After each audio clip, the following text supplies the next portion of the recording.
ये जो पीटीआई के गुंडे हैं ना, इनके लीडर ने इन्हें यही सिखाया है। हमारे लीडर ना मैदान से भागे हैं ना हम भागेंगे।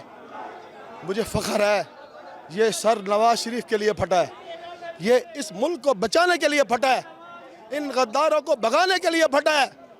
ऐसे हम अपने सीने पे सहने वाले हैं, इनकी तरह छुप के बैठने वाले नहीं हैं।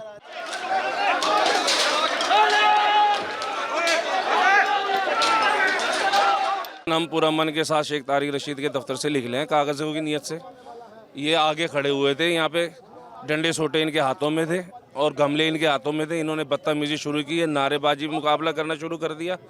हमारे शेख तारिक रशीद साहब कहने लगे भी जो हमारा मकसद है वो पूरा करो।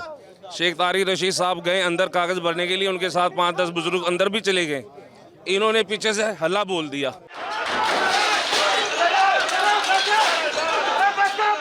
ये जो कारकुनों पे आज इन्होंने ये तशद्दुद किया है ना, ये उन लोगों का शेवा है, ये उन लोगों का शेवा है कि जिनके पल्ले में कुछ भी नहीं होता और सिर्फ वो ये कर सकते हैं हरकत। वो इतने, ये देखें ये इतने, अगर ये इतने मर्द के बच्चे हैं तो आए फिर मैदान में देखें, आके आए इलेक्शन लड़ें।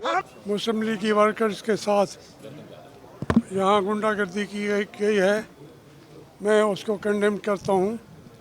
वो हमारे मुस्लिम लीग के वर्कर हैं और कुछ आमिर डोगर साहब के साथियों ने ज़्यादती की जो नामुनासिब है।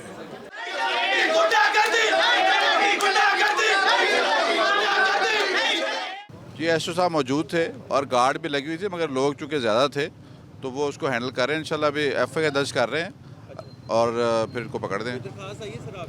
जी दरख्वास्त लिख रहे हैं। जी अलग। तो जो ये कल्प्रिट से को पकड़ा भी गया है किसी को? जी तीन लोग पकड़े गए हैं सर।